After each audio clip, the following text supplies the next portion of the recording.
Hi, my name is Patricia Harper, and for as long as I can remember, the hospital carried my family's name. Harper Memorial wasn't just a building, it was the heartbeat of our lives. My father, Dr. Jonathan Harper, had started it from nothing more than a small clinic with 4 patient rooms and a staff of 7. He used to tell me, "Patty, this place isn't just for medicine. It's for hope. Don't ever forget that I never did." While my friends went off to parties in college, I was running charts in the ER, shadowing the night nurses, and holding the hands of frightened patients who had no one else to sit with them. Summers weren't for vacations. They were for scrubbing into surgeries and mopping floors when the janitor called out sick. I poured myself into Harper Memorial because it wasn't just Dad's legacy. It was mine, too. Over time, the hospital grew. What had once been 4 patient rooms became 4 wings. We opened a children's oncology unit, a women's health center, and a community outreach clinic in one of the poorest neighborhoods of the city. I was proud, bone-deep proud. The Harper name stood for compassion, not just profit. But somewhere along the way, my brother Michael began to see it differently. Michael was the oldest, tall, commanding, the kind of man who walked into a room and immediately expected everyone to adjust their chairs. He wasn't a bad doctor, not really. But unlike Dad, he believed in numbers more than people. To him, Harper Memorial wasn't a sanctuary. It was a business. He polished his shoes more often than he checked on patients.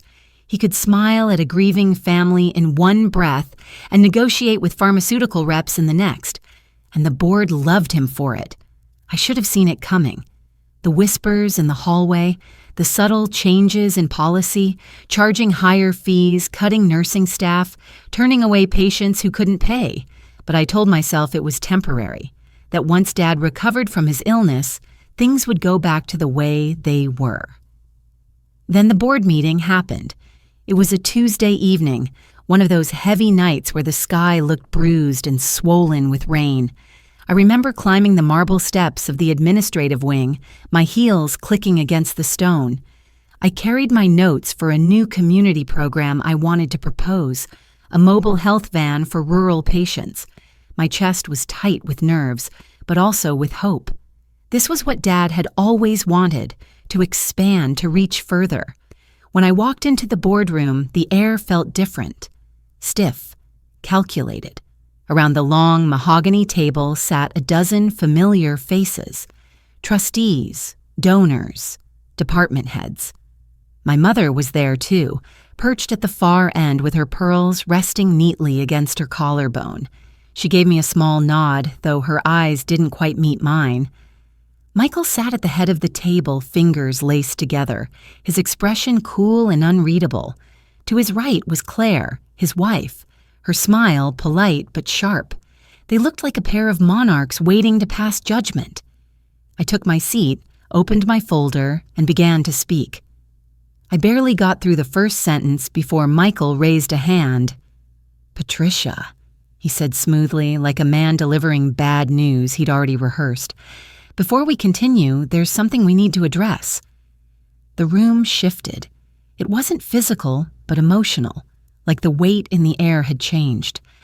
I felt my pulse quicken. Michael cleared his throat. "The board has been reviewing our structure, and after careful consideration, we've decided that your position is redundant." The word landed like glass shattering. I blinked at him, certain I'd misheard. "Redundant?" He didn't flinch. "Effective immediately. Will, of course, ensure a severance package. But your role within the hospital has been concluded." My papers slipped from my hand. "Concluded?" "Michael, I've worked here my whole life. You can't just—" "Actually," Claire interrupted, her voice smooth as silk.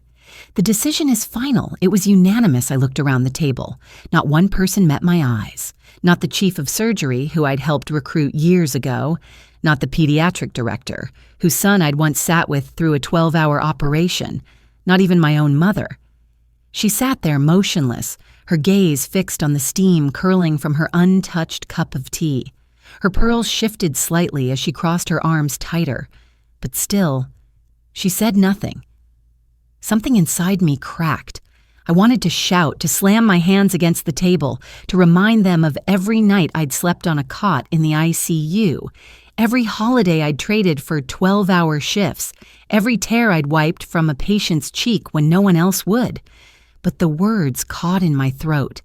Instead, I rose to my feet slowly, gathering my papers with mechanical precision. My hands didn't shake. My voice didn't break. I slipped the folder back into my bag, zipped it shut, and lifted it onto my shoulder. "Very well," I said softly. Michael's eyes narrowed, searching for some sign of fight, some proof that he'd broken me, but I gave him nothing. I turned toward the door. As I walked past, the HR manager, someone I barely knew, stood waiting with an envelope in her hands. She extended it toward me without a word. Inside, no doubt, was the paperwork that made this betrayal official. I didn't take it. I walked out of the boardroom, heels clicking like punctuation marks, each step louder than the silence they'd forced on me.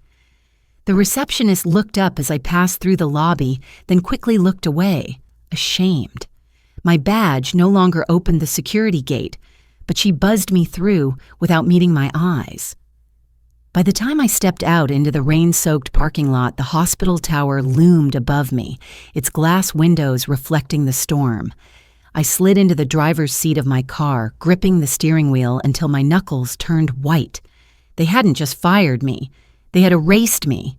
From the hospital, from my father's legacy, from the very place I'd given my life to. And yet, beneath the fury, a single thought surfaced. Quiet, steady, relentless. They forgot one thing. Dad never signed it all away. The rain followed me home that night. I drove in silence, the windshield wipers beating a steady rhythm against the glass, but it didn't quiet the storm inside my chest. Betrayal has a sound, you know.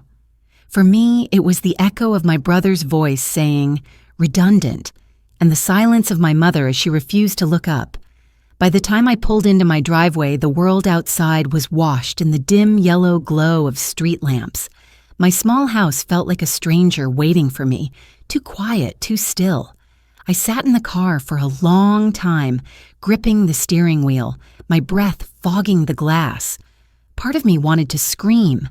Another part wanted to break something, anything, just to feel the crack and release. But instead, I whispered 3 words into the darkness. They forgot something.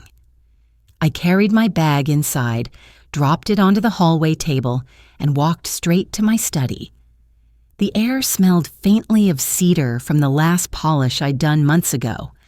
My shelves were lined with medical journals and framed photographs, Dad shaking my hand after my first successful residency, a group shot of the pediatric ward staff, and one of me and Michael when we were kids standing in front of the hospital doors. He had his arm around me then. Funny how time can twist a picture until it hurts to look at. I sank to my knees in front of the old filing cabinet. It was heavy, made of steel, its surface scratched from years of use. At the bottom drawer sat a fireproof box with a combination lock. My fingers moved on instinct, spinning the dial until it clicked open. The sound was sharper than thunder. Inside lay the documents I hadn't touched in years. Dividers with my handwriting, old staff rosters, early expansion blueprints, and in the center, tucked inside a plastic sleeve, was the original founding agreement of Harper Memorial.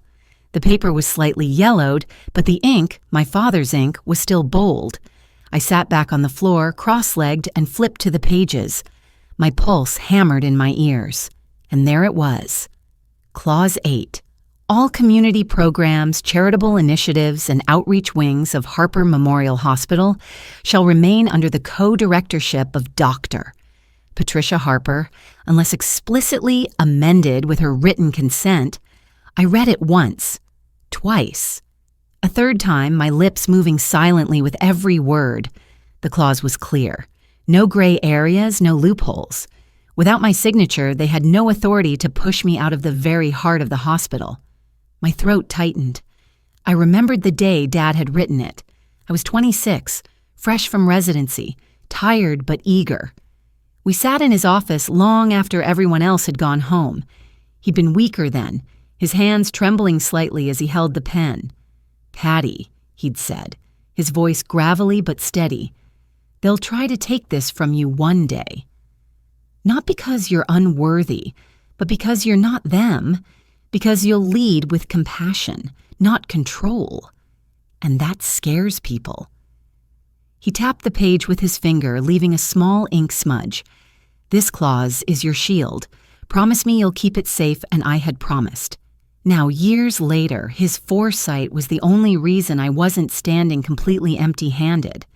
I traced the letters with my fingertips, as if touching them would somehow bring him back.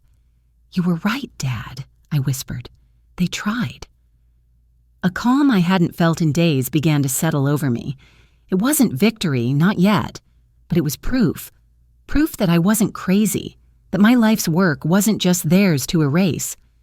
I slid the contract back into its sleeve, then stood, stretching my aching knees. On the desk sat my phone. My hand hovered over it for a moment before scrolling to a number I hadn't called in years. Evelyn Alvarez. Evelyn had been Dad's attorney for decades. Sharp, uncompromising, the kind of woman who could dismantle an entire boardroom with a single raised eyebrow. She'd once told me, half joking, "Patricia, one day you'll need me." And when you do, don't hesitate, I pressed dial. It rang twice before she picked up. Her voice was older now, rougher around the edges, but still steady. "Patricia?" It's been a long time, I swallowed, forcing the words out. "Evelyn, they forced me out tonight. Michael, the board, everyone. But I found the original contract. Clause 8. It's still intact." There was a pause on the other end, then a soft, incredulous laugh. "Well, well, they've made a very foolish mistake."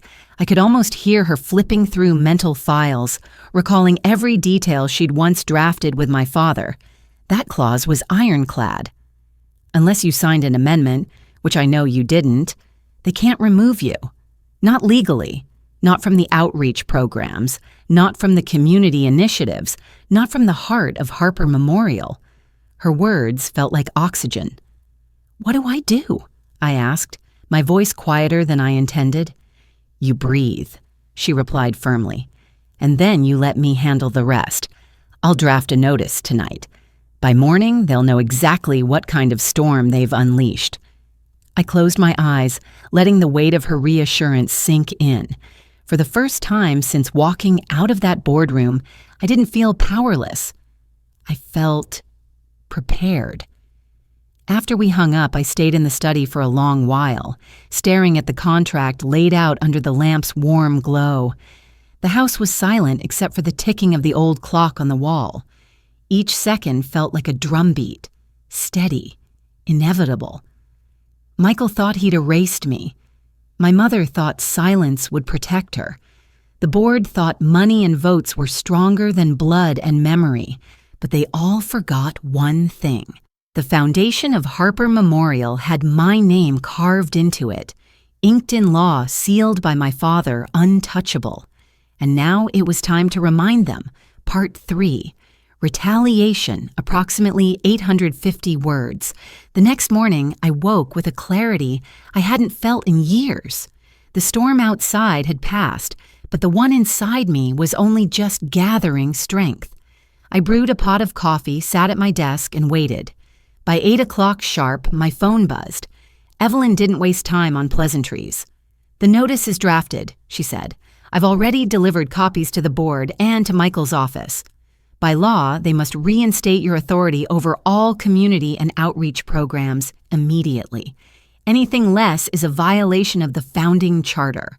And trust me, Patricia, judges don't look kindly on boards that ignore their own bylaws." I leaned back in my chair, the corners of my mouth tugging into something I hadn't felt since before that boardroom ambush. A smile. "So, they can't just erase me." "They can try," Evelyn replied, her voice sharp as glass. "But now the law is on your side." And so am I by noon. The hospital was buzzing. Not with patients, but with whispers. Nurses texted me screenshots of internal emails. Administrators forwarded memos that contradicted one another. The outreach wing staff, who had heard rumors of my dismissal, flooded my inbox with messages of relief. "Dr. Harper, does this mean you're coming back? Please tell us it's true. We need you here." For the first time since that betrayal, I didn't feel alone. But Michael, of course, wasn't going to let this go quietly. That evening, a press release appeared on the hospital's website. It was crafted in corporate polish, but the intent was venomous. To ensure Harper Memorial continues to meet the highest standards of excellence, the Board of Trustees has implemented necessary structural changes. While Dr. Patricia Harper will continue in an honorary advisory role, all operational leadership has been consolidated under the office of Chief Medical Director, Dr. Michael Harper Honorary. Advisory. 2 words meant to reduce me to a relic, a ceremonial shadow of what I once was. I stared at the release until the letters blurred, then picked up the phone and called Evelyn. "They're trying to spin it," I said. "Of course they are." She answered calmly, "But it doesn't matter what they write on a website. The law is binding. Clause 8 secures your authority over outreach, and any attempt to sideline you is a breach. If Michael insists on pushing, we'll file an injunction. He's playing chess, Patricia, but he's not half as clever as he thinks." The following day, I walked into Harper Memorial not as a cast-out daughter, but as a rightful co-director. The receptionist froze when she saw me. This time, I didn't wait for her to buzz me in. I slid the notice Evelyn had prepared across the counter. Her eyes widened as she read the bold header, "Legal Directive of Reinstatement." "Go ahead," I told her gently. "Scan it. Distribute it. The board will understand by the time I reach the outreach wing, the staff were waiting. Nurses, volunteers, even a few patients in wheelchairs lined the hallway. When I stepped inside, applause erupted. Not loud, not rehearsed, but raw and human. Tears pricked the back of my eyes. Michael arrived minutes later, his shoes echoing down the corridor like a drumbeat of arrogance. Claire was at his side, her expression sharp enough to cut glass. "Patricia," he said coldly, "this is highly inappropriate." "No, Michael," I replied, my voice steady. "What's inappropriate is trying to erase me when the founding charter explicitly protects my role. What's inappropriate is betraying Dad's vision and turning Harper Memorial into a ledger book instead of a sanctuary." For the first time, I saw a flicker of uncertainty in his eyes. Claire, however, smiled thinly. "Paperwork won't save you, Patricia. The board has already chosen a direction. You can't stop progress." "Progress?" I repeated, letting the word hang in the air. "Is that what you call turning away families who can't afford treatment? Cutting staff so you can pad your bonuses? Dad didn't build Harper Memorial for profit margins. He built it for people." The hallway had gone silent, every pair of eyes fixed on us. Michael opened his mouth to retort, but before he could, Evelyn appeared at my side, heels clicking with purpose. She handed him an envelope, her expression unreadable. "Consider this your official notice," she said. "Any attempt to obstruct Dr. Patricia Harper's role under Clause 8 will result in immediate legal action." Including personal liability for damages, Michael's jaw tightened. For once, he had no quick response. I turned back to the staff, lifting my chin. "I'm here. I'm not leaving. And as long as my name is on these walls, Harper Memorial will remember what it was built for. Compassion." The applause rose again, louder this time, echoing down the hall like a heartbeat. Michael stood frozen, caught between rage and calculation, before finally spinning on his heel and stalking away with Claire trailing behind him. It wasn't victory. Not yet. But it was the first strike, and I had no intention of stopping, because this wasn't just retaliation. This was the beginning of war. The days that followed were a blur of strategy and confrontation. Michael didn't retreat. He regrouped.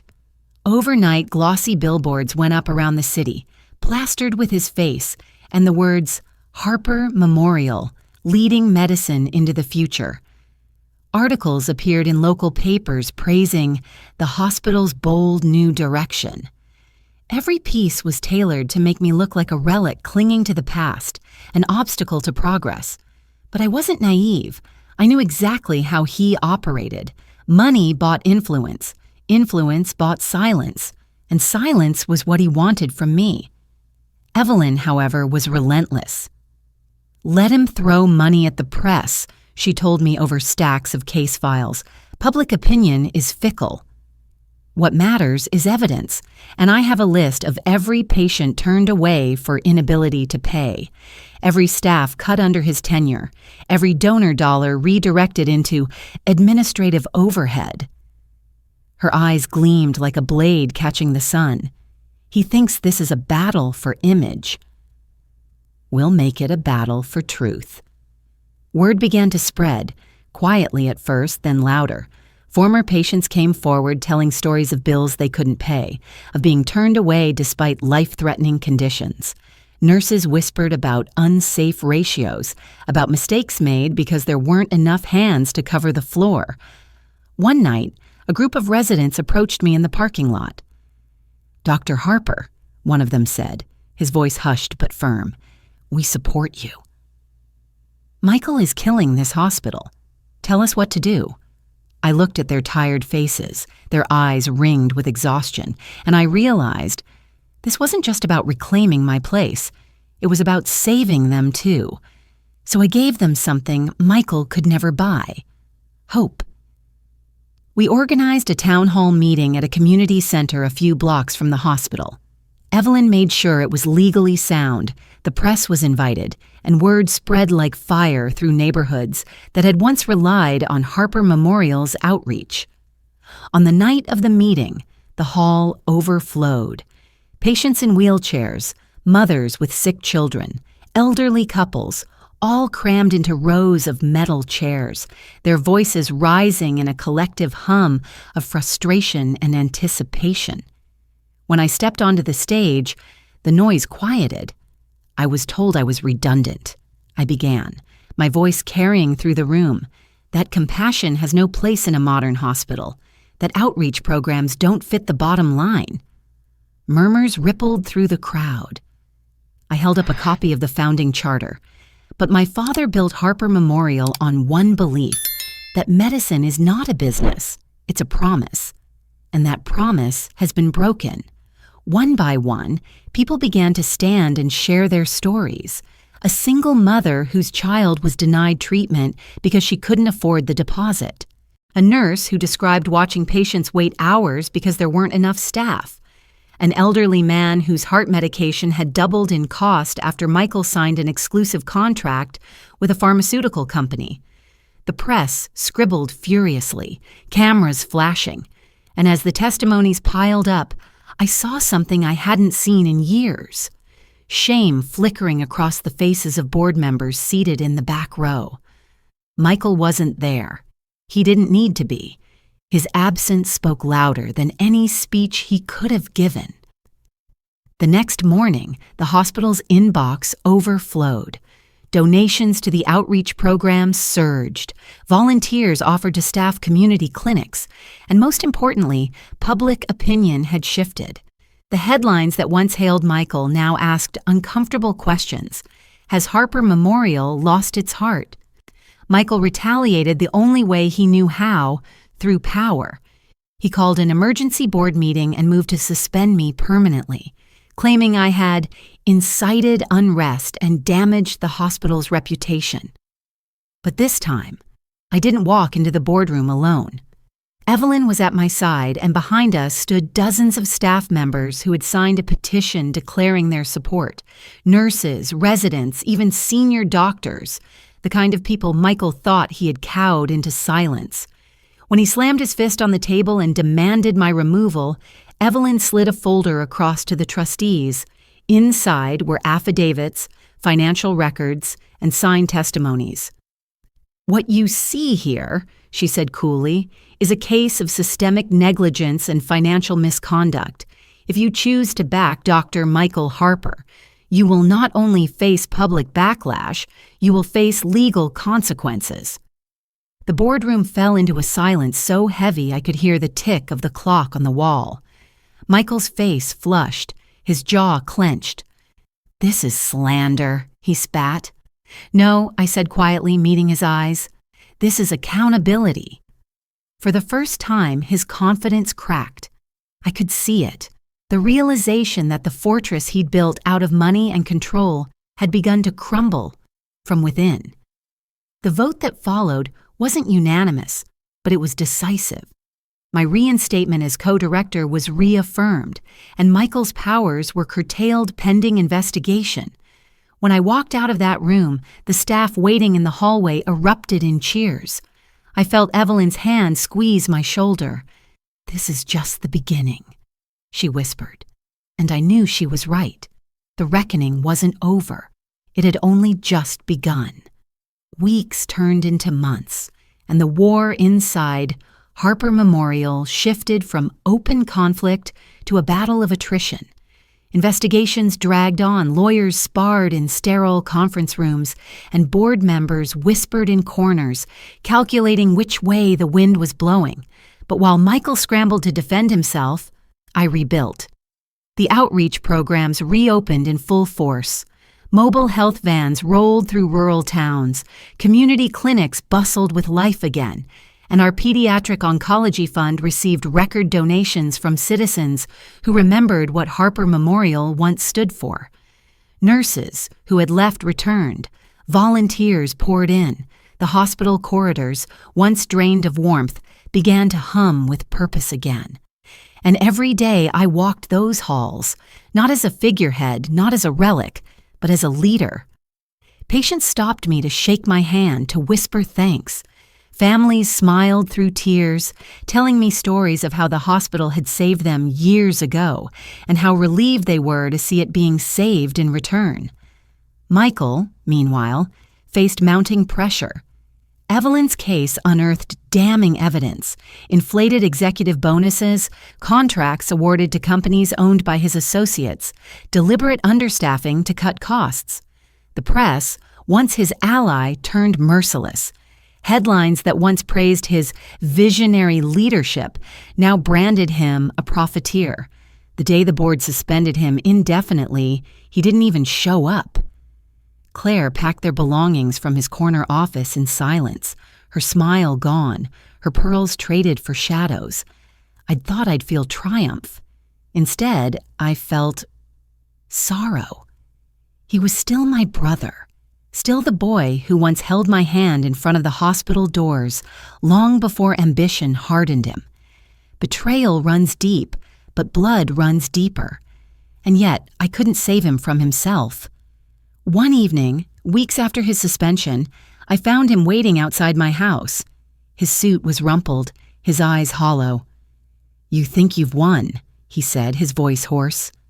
"This was never about winning," I replied softly. "It was about saving what Dad built." For a long moment he stared at me. Then, without another word, he turned and walked into the night. I never saw him again. The board, chastened by scandal, formally reinstated me as co-director of Harper Memorial's outreach programs and granted me significant influence over hospital policy. It wasn't absolute power, but it was enough to steer the ship back toward the horizon my father had envisioned. At the rededication ceremony of the Children's Oncology Wing, I stood at the podium, looking out over the crowd. The room was filled with faces, patients, staff, donors, families.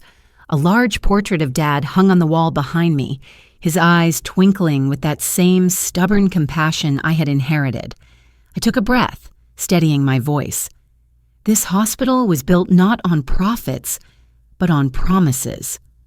Promises that every child, every mother, every father, every neighbor would have a place to turn when they were most afraid. For a time, we lost sight of that, but today, we reclaim it. Applause thundered through the hall, but it wasn't for me. It was for the ideal that Harper Memorial had always embodied. Afterward, a little girl with a bald head from chemotherapy toddled up to me, clutching a crayon drawing. She pressed it into my hand, a picture of a hospital with a giant heart drawn above it. "For you," she whispered. I knelt, hugging her gently, the paper crinkling between us. In that moment, everything I had fought for crystallized into something pure, something unshakable. Later that night, alone in my office, I opened the fireproof box once more. The founding charter lay inside, still preserved, still inked with my father's handwriting. I traced Clause 8 with my fingers, just as I had on that first night of betrayal. "You were right, Dad," I murmured. "They tried. But they couldn't erase me. They couldn't erase us." I slid the document back, locked the box, and stood. Through the window, the hospital tower gleamed against the night sky, not as a monument to greed, but as a beacon of hope once more. Harper Memorial had survived betrayal, reckoning, and war. And though scars remained, they were reminders that compassion, when tested, only grows stronger. As I turned off the light and closed the door behind me, I felt the weight of legacy settle not as a burden, but as a gift. Because Harper Memorial wasn't just my father's dream. It was mine now, and I intended to guard it with everything I had for as long as I lived. Some stories don't need to shout to be remembered. They live quietly in the shadows of sacrifice, in the whispers of hope, and in the resilience of those who refuse to give up. This story is not just about a hospital or a family name. It is about legacy, about compassion, about the fight to protect what truly matters when power and greed try to erase it. If you believe in stories that inspire courage, that remind us the truth can never be buried, then be part of this journey with us. Like, subscribe, and share, not just to grow a channel, but to keep alive the voices that deserve to be heard. Because every share passes the torch forward, every like keeps the flame burning, and every subscription builds a community where truth and hope have a home. And remember, no matter how loud the lies, no matter how strong the betrayal, the truth always finds its way back. Always.